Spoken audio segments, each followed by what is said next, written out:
Is justice finally on the way for Stephen Smith? Let's talk about some of the latest updates with his case in this video.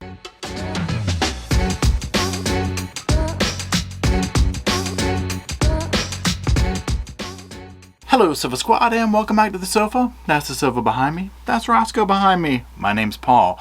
Today we're going to be talking more about the Alex Murdaugh case, and this is another case within the case, and this is about Stephen Smith. And this is the gentleman who lost his life, and we're going to get into the details of that, but we're going to go over the biggest detail that has come about and update with that. Now the way we're going to do this video particularly is we're just going to go over some highlights of some news articles that came out and talk about it. And so what I'll do is I'll put them up here and we'll go over the parts that I found most interesting. I'm curious to hear your thoughts and comments in the comment section. So let's go ahead and start with the first one. So the family of Stephen Smith, who was found dead near Alex Murdaugh's home, raises money to exhume his body. So this is the big update, and we'll go a little bit more into this toward the end of this video, and we'll talk about their statement on their GoFundMe. What I want to do now is talk about some of the highlights of the case that led up to this moment. And again, we're just going to go over those very quickly. So Smith was found dead on July 8th, 2015. So it was early morning hours. He was found dead in the middle of the Hampton County Road. He had a 7.25-inch gash on the right side of his forehead, dislocated right shoulder, cuts, bruises, and his car was about 3 miles away, gas cap unscrewed, wallet still inside. Very odd circumstances. Let's talk about what some investigators thought of those. Now you can pause to read some of this as well, and again I'm just going to go over the highlights here. So according to the Hampton County Guardian, he was on his way home from a night class, and where he was studying nursing. He ran out of gas on Highway 601. Authorities believe he began walking home along Sandy Run Road, a claim his family disputes. And they do say that Stephen would never have been walking in the middle of the roadway. The family told investigators, saying he was skittish.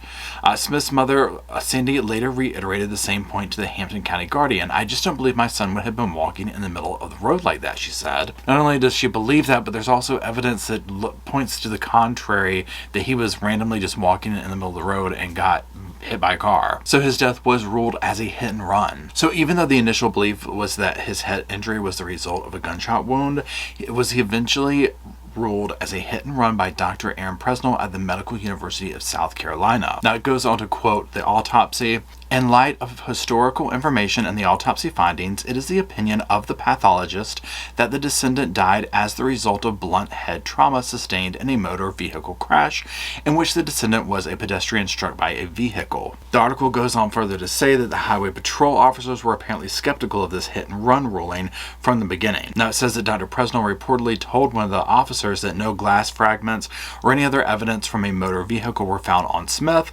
A search of the scene at Sandy Run Road also found no debris or tire marks consistent with a motor vehicle crash. Also, he was found with his loosely tied shoes still on his feet, and his clothes appeared untouched. Now, if you watch the documentary on Netflix, it does go into this further, where you can hear like the 911 call about this information, and you can hear some of the officers talking and whatnot about it. And it does seem very bizarre that this was ruled as a hit and run, given the information that we can see here. That says the coroner told the state police investigator he disagreed with the autopsy findings. In August 2015, the coroner, Ernie Washington, who was present at the scene when his body was found, told the lead investigator, Todd Proctor, that he did not agree with the autopsy findings. It goes on further to quote Proctor, saying nothing about this case from the very beginning pointed towards it being a hit and run.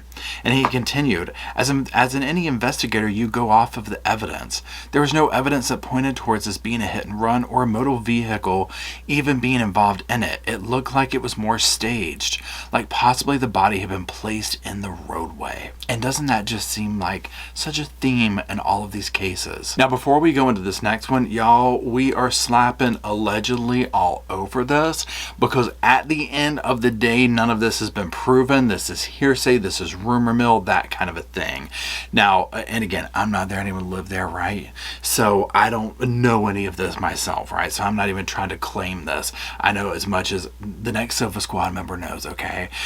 Watching the documentary and hearing some of the classmates, schoolmates, all that kind of thing, friends of Stephen, people who also knew Buster, the family, all that, talking about the rumor mill, my take on it was, It sounds like something, right? It sounds like something.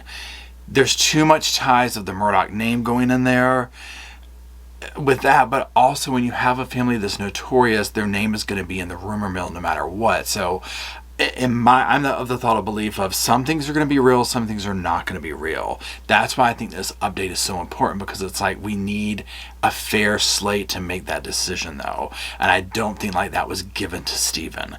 I think there was something covered up, something hidden. The truth was not put out there for it to be exposed. And if it exposes that it was one of them, okay, great, let's move forward. If it exposes that no, it wasn't, okay, then great, let's move forward on that. But it needs to be a level playing ground, if that makes sense. So that being said, again, allegedly opinions, let's talk about this next stuff. So it says that the Murdaugh family was first mentioned in relation to Smith's death on July 17th, 2015. A member of the Smith family told the Highway Patrol that Randy Murdaugh, Alex Murdaugh's brother, had contacted Smith's father on the day of his death and said he would take on Smith's case free of charge. Okay, so on this right here, have we not noticed a theme with this, right? Where he's always calling, taking these cases on for free when it benefits to cover the name up. Now, I'm going to try and play devil's advocate here a little bit. But again, it's hard for me to, because I'm also like, the examples I have to go off of, I mean, there was nefarious things going on, right? So, and I'm thinking specifically of Mallory Beach, when that whole thing where the parents were like, oh, you know, they were all over that. They called, we'll take your case on for free. We'll do this. Well, they were trying to, number one, make it look like one of the other kids, I can't remember the gentleman's name, was the driver of the boat, but number two, you know, covering everything up. So interesting here, because one of my thoughts was, well, what if his name got pulled into this, Buster, whoever, and they were like, look, this is not a cute look. Let's, you know, try and just cover the name up, even though that's slimy, you know, maybe it was just that. But then I just look at all the other examples and I'm like, but there was something going on there. Now in a minute we're going to talk about some of the theories and whatnot, but let's first finish up. So now it goes on to say that the Smith family member in this interview told the Highway Patrol that the first time she went to the store following her son's death, people approached her and alleged that Buster Murdaugh, Alex's oldest son, and a classmate of Smith's, was responsible. Fit News reported that neither the offer from Randy nor the tip about Buster were included in the written case notes. Now, this was also in the documentary as well. From that point on, the Murdaugh family name was brought up more than 40 times throughout the course of the investigation, Fit News stated. Additionally, more than half of the people interviewed during the investigation mentioned hearing about rumors of Buster Murdaugh's possible involvement in Smith's death. However, Buster was never brought in for questioning. Now that part right there, I'm just like, oh wow. Now let's go to this one last thing. There's several theories about Smith's death. In one such instance, a friend of a relative of Smith's told police she received a text asking, were Buster and Stephen together? The friend told police she said no, and the person who sent the text told police that he had simply heard the rumor. Another individual told police that certain young men were riding down Highway 601 the night Smith died, saw him broken down, and turned around. The young men then stuck something out the window, the individual stated, that ended up hitting Smith and killing him. The individual also told police in a face-to-face meeting that one of the men in the car was reportedly Buster Murdaugh, but that all of the information he provided was only hearsay. Despite the rumors, police never named anyone as a suspect in the death of Smith. Additionally, the accusations made in those interviews were never proven, and authorities have never called Smith's death a murder. Okay. So, now in the documentary, they basically go over the same type stuff here. A huge theory that goes on here is that Buster and Stephen had something going on, right? A relationship, a hookup thing, a situationship, I don't know. Okay, now one of the people in the documentary said that there was one avenue of the rumor of that they were in a relationship and they were wanting to come out, and then Buster freaked out and this was the outcome of it, you know, of him doing this. And that also that Stephen was comfortable enough to call Buster and be like, hey, look, I'm out of gas, could you come get me? And Buster happened to be in the area, and that also Paul was with him. And so he got pulled into it as well. And but this theme of him and Buster having some kind of, and I'm just going to call it some kind of situationship, because again, I don't know, right? And again, it's all completely rumor and whatnot. Because then, as we see here and what we're hearing from the article in these interviews, it's all hearsay and so on and so forth. But basically that took place. Now, the thing is that Stephen Smith, from the way that his friends described him and whatnot in the documentary, was very much, an out there kind of guy. Guess what? You don't like me? Well, that's your problem, not mine. Very proud of himself, that type of situation. And it sounded like a small town. So what I'm getting at is he could have definitely been a target for bullying. So I go two avenues here. Whether Buster was in the car and this happened to happen, and it wasn't a scenario of, oh, they were in a relationship and you're messing around, or whatever the case may be with that. Or if it was no, it was just some bullies driving down the road and they did that. It don't matter. He didn't deserve it, number one, right? Now, so that's my whole thing, whatever the motivation is. I personally do not believe it was a hit and run. Take out all the theories, take out all the rumors, all that kind of stuff. Like, just take any of that out. Take the Murdochs out of it, all that. You show me the body of this young man found on the side of the road, or in the middle of the road. No evidence of any kind of car wreck, any kind of debris, shoes still on, clothing, this, that, and the other, major head injury. I'm thinking the same thing that like these cops were thinking, where I'm like, and whether it was, they picked him up, because like one thing in the documentary is they were like, oh, they picked him up, and then basically they started roughing him up and maybe went somewhere, got out, struck him, did whatever, and then framed or staged the scene. Or if it was the thing of we turned around, we came back and struck him with something. I don't know. But I do know it's a horrible way to lose your life. And I just shudder to think that either way, that's how he went. But also that in the very last moments, like if it turns out that we find out he made a phone call to people he knew and they came and got him, and then it turns out that they did this to him, what a terrible way to leave this earth, right? So now let's get to the major update, and let's go into the GoFundMe and the family's statements about this. Okay, so the GoFundMe here, you can see it on the screen. Independent examination and autopsy. This is Stephen Smith. It always breaks my heart when you see tombstones, grave sites with the dates, and they're so short. And you see here January 29th to 1996 through July 8th, 2015. I mean, my gosh, it's so heartbreaking. I mean, I was graduating high school then when he was coming into the world, and he stayed for such a short time, and, obviously not by his choice. Now let's go to the statements on here real quick. Okay, so the family of Stephen Smith is incredibly grateful for the outpouring of love and support we have received from Standing for Stephen and the community as a whole. You've been monumental in shining light on Stephen's story and the lack of justice.